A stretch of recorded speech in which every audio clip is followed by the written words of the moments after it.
My kind and gentle father-in-law, after a long illness, passed away. The funeral of my father-in-law, who had many friends, was attended by not only relatives but also many from his work, making it a grand ceremony. I hope to be sent off like this too, surrounded by family and many acquaintances. I'll pick out some BGM, so count on you to handle it. My husband, as the chief mourner, told me this in his usual manner, as if it was the most natural thing in the world. For me, it was a case of who are you to say that? Ask your real family for that. After all, we're just a family for show, right? I don't owe you that much. I declared that I knew all my husband's secrets and showed just a bit of evidence. Then, my husband turned pale and freaked out. Everything Dad left behind will be inherited by me, his son. The truth became widely known, and with these words, spoken in a panic, my husband was about to face even greater hell. I began living with my in-laws shortly after getting married. I was hesitant about moving in with my in-laws before the marriage, but it wouldn't be true to say I didn't consider it. However, my in-laws were very kind, and my husband assured me he'd always be on my side no matter what. Encouraged by the kindness of my in-laws and my husband's strong words, I decided to move in with them. After the marriage, I continued working for a while but decided to quit just before turning 30. Become a full-time housewife. The decision to resign was driven by my desire to have children and the gradual decline in my father-in-law's physical strength. My father-in-law, who said it was too early for retirement, kept working, but he started spending more time at home on his days off, going out less than before. My mother-in-law had been urging my father-in-law to go to the hospital, but he insisted it was just the natural decrease in energy that comes with age and refused to see a doctor. Eventually, it became clear that I was pregnant. My father-in-law, who was looking forward to the birth of a grandchild, seemed to regain some energy when he found out about my pregnancy. When our son was born safely, my father-in-law, holding him and squinting happily, looked very content.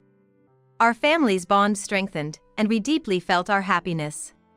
About a year after my son's birth, my husband was transferred to a different department at work.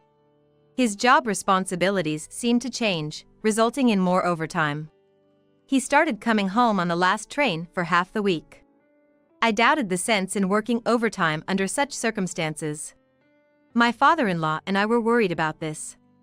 Meanwhile, my husband started staying out overnight, claiming it was for business trips. He was returning home late on weekdays, even at the start of the week. Gradually, he began to go out alone more frequently on weekends and holidays, finding various excuses. I tolerated his work commitments on weekdays. When I was working, there were times when I had to do overtime to finish my work. I understand that this happens when you have a job. But I wondered what kind of work required him to be so busy that he had to give up his weekends. I was extremely worried about my husband's health. Seemingly annoyed that I would interfere whenever he mentioned work or social commitments, my husband's reasons for going out became more and more vague. Hey, who calls a family man out on his day off? If it's someone from work, they must know you have a young child, right? We had received baby gifts from my husband's colleagues and superiors. Knowing that even his direct boss had given us a gift, I couldn't believe that they would be so hard on him. In such an environment, I really wanted to speak out against his company or boss who would do the opposite. Don't interfere with my work. I don't want to interfere with your work either. But can't you act a bit more like a father?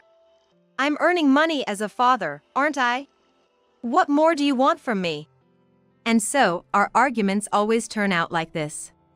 My mother-in-law also tried to stop my husband's frequent outings, warning him that he'll become a stranger rather than a father to our child, but it was to no avail. First of all, you're a terrible wife, which is why I never find peace of mind. He started to dictate how a wife should be, waiting up for her husband, not eating before him. Once our child grows a bit more, I could adapt my schedule to his, staying up late or having meals together. But right now, with a young child, our life inevitably revolves around the child's needs. And my mother-in-law strongly opposed him on this. Basically, you lack feminine charm. Before being a mother, you are my wife and a woman. Women who abandon their femininity after marriage are just like you. I'm unlucky to have a wife like that. How can one expect to be well-dressed while managing household chores and childcare? If you want me to look beautiful, help with the childcare. If I had time to put on makeup, I'd rather lie down a bit. And I can't leisurely shop for new clothes when I have to take the child with me. Without my husband's cooperation, it's impossible to maintain the role of his wife. His unhelpful and demanding attitude led me to suspect him of infidelity. There were several reasons for my suspicion. It might sound like I'm overly influenced by dramas or stories from cheated wives, but the frequent business trips, weekend work, and calls to go out were suspicious. The extremely limited time he spent at home and the frequent outings under the pretext of work. Going out after mentioning names of superiors or subordinates, claiming they called him out. No traces of excessive credit card use, but hints of women's perfume and cosmetics, and his attitude of not questioning him since he provides for the household, were concerning. It sounded like someone had advised him that as long as he provides financially, he won't get caught. Around this time, my father-in-law's previously diagnosed illness worsened. After my mother-in-law's persuasion, he finally agreed to undergo tests at the hospital, but his condition was incurable and required lifelong management. He had already retired and was living a restricted life while taking medication to slow the progression of his disease. My father-in-law had already retired from his job, and it was my husband's income that supported our family's finances. Maybe that's why my husband's attitude got louder and things got tighter. Even with 2 women in the house, there were limits to supporting my father-in-law. He decided to be hospitalized to avoid any sudden worsening, considering the strain on my mother-in-law and me. Visiting the hospital was quite challenging. There was no nearby hospital specialized in my father-in-law's condition, so we had to travel about 30 minutes by car to a larger hospital. Neither my mother-in-law nor I could drive, so we had to rely on taxis or public transportation. There were times when I wished my husband would help with transportation, as it would have made things much easier. Visiting the hospital? Carrying stuff?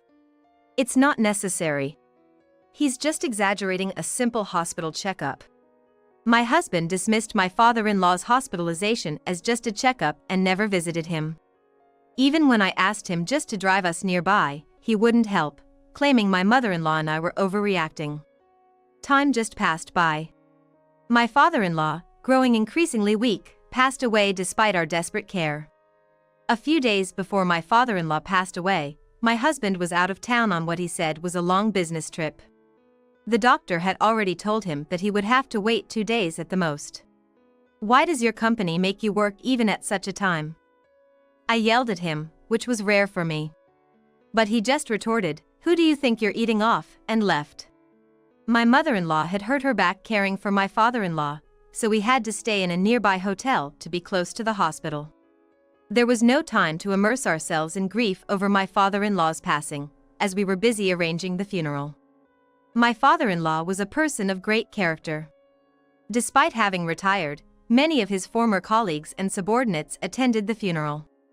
Many even volunteered to help, which was a great relief to my mother-in-law and me. No relatives spoke ill of my father-in-law, instead, they shared tearful memories of him. The funeral for his father-in-law was a peaceful time to say goodbye. It was a very heartwarming funeral. However, my husband's behavior as the chief mourner during the post-funeral meal ruined the serene aftermath. "Hey, bring more drinks. The meal at this table is almost gone. You're the wife, so act more hospitably." We had entrusted everything to the catering service, anticipating a large turnout. If you tell the staff, they can add drinks and food. Yet, my husband would not tell the staff directly, but would order it from me first.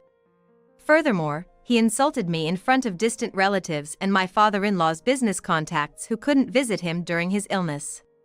He said things like, "Sorry for my useless wife. She's just like this at home too," and, "She left my father's care to my mother and the hospital, just lazing around at home, the worst wife." I was irritated and thought, "That's exactly like you," but I didn't want to stoop to his level and be seen as the same as him. I held back my anger and said, "I apologize for any shortcomings. Please let me know if there's anything I can do." But it was when my mother-in-law suggested it was time to wrap up the gathering. almost everyone stayed till the end to mourn my father-in-law. Seeing this, my husband muttered, "I want to be sent off by my family like this too." He might not have been aware that he said it out loud, but I heard it clearly and thought, "The nerve of you to say that." I had reached my limit of patience. "You should ask your other family to fulfill that wish, since I can't." When my husband looked confused, I clarified, "About wanting a funeral like your father's, being sent off by family." Realizing he had spoken his thoughts aloud, he started to make excuses in a flustered manner. "I'm a good husband, right? We're not struggling financially, and our future is secure. What's wrong with talking about my ideal funeral?" However, the remaining family members asked, "What other family?" looking back and forth between my husband and me. At this point, my husband finally realized that he was in a terrible situation. My husband's eyes swim as sweat beads on his forehead. "Another family? No, I want to know about that too. Maybe my dad had a secret child?" In response to my husband's attitude that seemed to cut him off from the truth, I pulled out one of the documents that my father-in-law had given me and turned it over to him. When my husband saw it, his face turned pale. It was like watching the blood drain from his face. It turned out I wasn't the only one suspecting my husband's infidelity. I only suspected, but did not take any action. It is more correct to say that I wanted to, but could not. As a housewife, I had limited money at my disposal, and it was impossible for me to take my son to a credit agency and follow my husband. However, my father-in-law paid for the investigation out of his own savings. And this was before I realized that my husband was cheating on me. My father-in-law had asked me to come alone at the end of the investigation, wanting to give it to him while he was still conscious. The documents he handed me at that time were the many proofs of my husband's affair. He passed away within a week of handing them to me. My father-in-law had also introduced me to a lawyer, a friend of his, in case I ever ran into trouble. I had already discussed this with my mother-in-law the day I received the infidelity documents from my father-in-law. The answer we came up with was to cut my husband loose after all of my father-in-law's funeral-related matters were over. We felt that we could not make a normal decision until there was a break, and that this was a matter between us and our parents, and that it was not right to involve our relatives.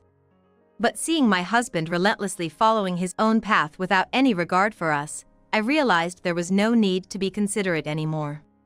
While the relatives were still around, I decided to blatantly expose my husband's infidelity. "Don't think you can get away with just a simple affair." I scattered not just the paper with evidence of his infidelity but also photos of them being affectionate, entering a motel, on vacation together. "There's a child between you and your mistress, right? When is the due date?" It turned out to be around the time my father-in-law decided to be hospitalized. While my mother-in-law and I were caring for my father-in-law, my husband was busy getting his mistress pregnant. My mother-in-law was so furious that her veins were bursting. I was worried that her blood pressure would rise so high that she would collapse. While some relatives tried to calm her, others condemned my husband as a disgrace to the family. Not a single person sided with my husband as he tried to come up with excuses to get through the situation. "It was just some fun with a lady from a bar." That excuse might have passed for travel and hotel stays, albeit weekly. However, it is a very bitter excuse. Some relatives, who were familiar with the bar business, pointed out that getting a woman pregnant goes beyond work-related interactions, leaving my husband speechless. Even if it was within the context of a bar, as a married man, it's a matter of courtesy to refuse intimate companionship, they argued harshly. My husband might have thought the male relatives would empathize with him. But none of them shared his view, showing disgust instead. Finally, my husband became defiant. "I was planning to keep it hidden until I got my father's inheritance, but since it's out, there's no need to hide it anymore." He planned to divorce me after the inheritance was settled and remarry his mistress. He will start a new life with a new family. "All of this is your fault, you worthless wife. Dad probably favored you because you seduced him behind the scenes. Compared to Mom, any woman like you would seem better." Hearing this, my mother-in-law exclaimed, "How dare you say such things, you good-for-nothing," and burst into tears. My father-in-law had always been kind and considerate to me because I lost my own father at a young age. I once confided in him that I did not know what it was like to be a father. At that time, my mother-in-law was also present, and we were talking about how I could consider my father-in-law as my biological father. I cherished my in-laws like my real parents, sometimes even behaving affectionately. They had always wanted a daughter, so they treated me not just as a daughter-in-law, but as their own daughter. That was all it was. How dare he equate my in-laws' affection with something romantic? I felt nauseous at my husband's corrupted thinking, instantly connecting any interaction with the opposite sex to romance. Amidst this chaos, a man stepped in. It was the lawyer my father-in-law had introduced to me. The lawyer informed my husband, "You're not getting any inheritance, you know?" If the husband had not brought up the subject of an inheritance, the lawyer might have let the matter drop and let it play out. However, when the husband said that he would divorce her if he received her inheritance, the lawyer felt that she should tell him the truth as soon as possible. Just before passing away, my father-in-law had his will altered in the hospital, calling the lawyer to his bedside. My father-in-law did not want to give even the remainder to my husband, and was asking how he could give it to me and my mother-in-law. My husband is a son, so he claims that he has a right to receive the money, and at worst, he is bullish that he should be able to get the remainder of the property. My father-in-law seemed to have anticipated this turn of events, and had made sure that his estate was well organized so that my husband would only get a small portion of the residuary estate even if he filed a claim for infringement of his right to the estate. The compulsory portion is minuscule, and after deducting legal fees, it might even be negative. I wasn't sure about the cost of legal fees, but knowing my father-in-law, he must have arranged it so that my husband would get next to nothing. My husband had been spending lavishly with his mistress, believing he would receive a substantial inheritance, especially after learning he had to leave his job due to illness. He believed that he would get his inheritance more than what he spent. Her husband also worked for a good company, so his salary was reasonable. However, I once pointed out to her that the money she gave him for living expenses was very little considering his income. At the time, he made excuses such as that his salary had dropped due to the recession or that he was no longer receiving bonuses, but it seemed that he was spending all of his money with his unfaithful partner. My father-in-law was an executive at a major company. He retired earlier than retirement age, and I hear that the company rehired him on fairly good terms because of his personality. When my husband and I were dating, I remember him saying that he had never struggled with money in the past. Perhaps that is why he thought he would receive a big amount, maybe even $2 million, as his inheritance. My husband crumpled to his feet and sat down on the floor. My mother-in-law, crying and furious, lamented, "How did our son turn out like this?" blaming herself too. I think that as a child, the parents have a lot of influence, but once you are out in the world, it is up to you. Maybe my husband was a person who was influenced by the people he dated. My husband's arrogance became worse when he started dating the person he was cheating with. Even if his mistress was the root cause, as an adult, my husband was responsible for straying from the right path. John, still in disbelief, kept asking, "How did this happen?" and continued shouting. My mother-in-law and the relatives gave him cold looks and collectively threw him out of the house. "I am the chief mourner. Show some respect." The ceremony can be done even if there are no mourners, because it is obligatory. And the mourners don't have anything to do with it. Crying over something so pointless, I said coldly, laughing off his claim and disregarding his presence. A few weeks later, my husband casually returned to our in-laws' home. I confronted him with divorce papers. He insisted that he should be the one to initiate the divorce, but I explained that if he did, I could drag it out and make it difficult. I thought it would be one resistance or counterattack to stall him for a long time, but that is not the best thing to do now that he has a child. I have to change the current environment quickly for the sake of my son. My husband looks unconvinced that I am taking the initiative, but he himself wants to get a divorce as soon as possible, so he reluctantly agrees with my opinion. But that doesn't mean I want to see my husband anymore. My mother-in-law and I said, "Good luck with your new family." And then we kicked them out of my parents-in-law's house. I had already thrown my husband's belongings out in the corner of the yard. I told them that I would send the rest to their new address, and I completely removed my husband from the house. Later, my husband returned, this time with his mistress. They both seemed oddly triumphant despite his defeated state. His mistress, addressing me with arrogance, said, "You must be bitter about losing your husband. It's the result of neglecting yourself as a woman." She laughed haughtily. And she continued, "I heard all the inheritance goes to my husband, and the divorce is clean-cut." Apparently, my husband hadn't informed her that there was no inheritance.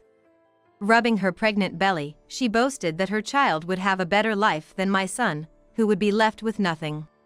Then, a message came through on my phone from my husband. I calmly asked his mistress to hold on while I checked it. My husband was requesting child support for the unborn child, reasoning that it would be unfair to create a disparity between his children.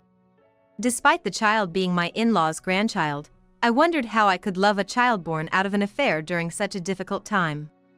Ignoring his request for the moment, I decided to reveal something to his mistress that I hadn't told my husband yet. I calmly recited her name, workplace, and family background, information she had no idea I knew. This sent her into a frenzy. She approached me, raising her hand in anger. "Are you gonna hit me? I'll sue you for assault. Everything here is being recorded by the surveillance camera." Pointing at the camera installed in the corner of the room, his mistress timidly withdrew her raised hand.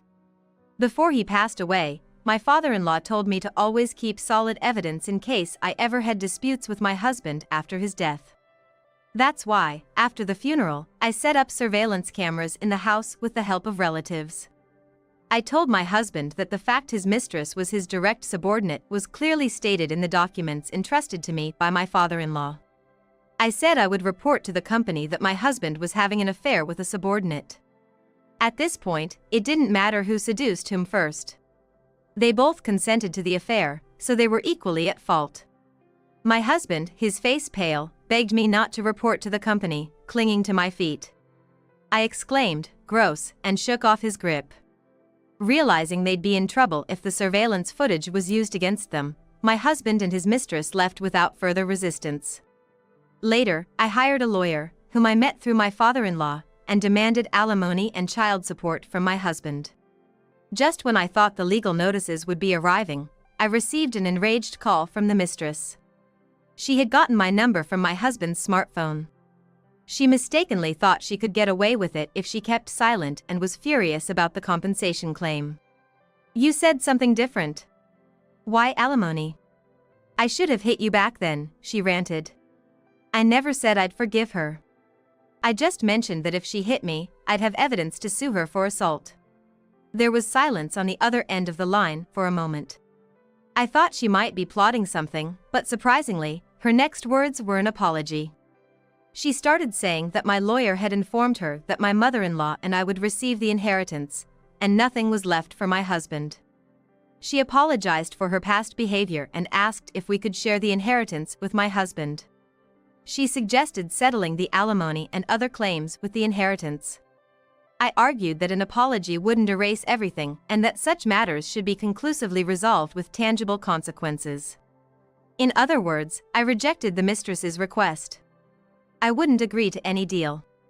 This led to a huge argument between my husband and the mistress, who were blaming each other, having overheard our conversation. They seemed perfectly matched, both utterly deluded about the real world. I wanted to avoid seeing or hearing my husband as much as possible. I aggressively told him that he'd be in more trouble if we went to court. I mentioned that his direct boss hates dishonesty. Hearing this, my husband agreed to my terms for divorce, alimony, and child support, fearing his boss's reaction. His boss seemed to be a significant threat to him. However, the mistress stubbornly said, "Go ahead, tell my boss. I don't care." So I did, just as she wished. It turned out badly for my ex-husband, but I couldn't help it since he couldn't talk his way out of having an affair. I later found out that my ex-husband's boss was a woman who had been divorced due to her husband's infidelity. Apparently, her ex-husband had an affair with a younger subordinate, just like my ex-husband. After hearing my report, she promised to impose as much punishment as possible. They both ended up being transferred to different locations. My ex-husband reluctantly accepted the transfer, but his affair with the subordinate became known there too, and he eventually had to resign. The mistress protested the transfer, saying it was unfair, but her pleas were ignored. She resigned, complaining, "I can't work there while I have to raise a child." Now unemployed, my ex-husband couldn't cover the child support and alimony with his savings and ended up borrowing money. He could only get loans from dubious lenders, and now he's trapped in debt repayment. My ex-in-laws changed all the locks, making it impossible for him to return to their house. With nowhere to go, my ex-husband moved into the mistress's apartment.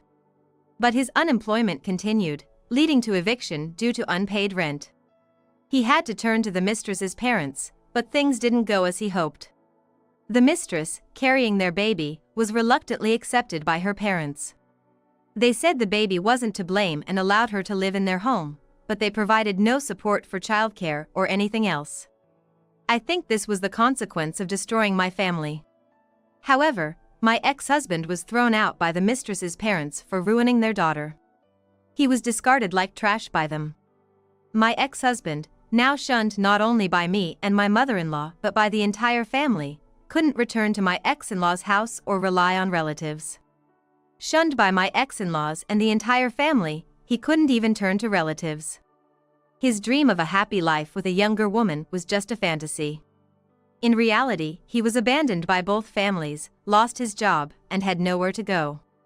We hear that the ex-husband is now living in a dingy, shabby apartment with no bathroom and is cutting back on living expenses to pay off the debt he created with his alimony and to pay his monthly child support. He has not been able to find a regular job, and is said to be living part-time for the day. He's struggling to find a steady job and lives day-to-day on odd jobs. Despite everything, the mistress hasn't abandoned him and is working hard, even risking her own well-being, to support a young child and a worthless man. The man I divorced and our son rejected chose a woman who has to work in such a way. I was furious at being cheated on, but now I'm grateful that she took that trash off my hands. Thanks to my father-in-law, I was able to corner my shallow ex-husband thoroughly. Deciding to abandon your child is a tough decision for any parent. Now that I'm a parent myself, I'd do anything for my son. If I were in my father-in-law's shoes, I doubt I could disown my son like he did.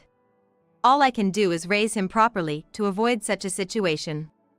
Currently, I'm living modestly with my mother-in-law and son in the house my father-in-law left us. I'm still a novice mom, but I hope to grow alongside my son.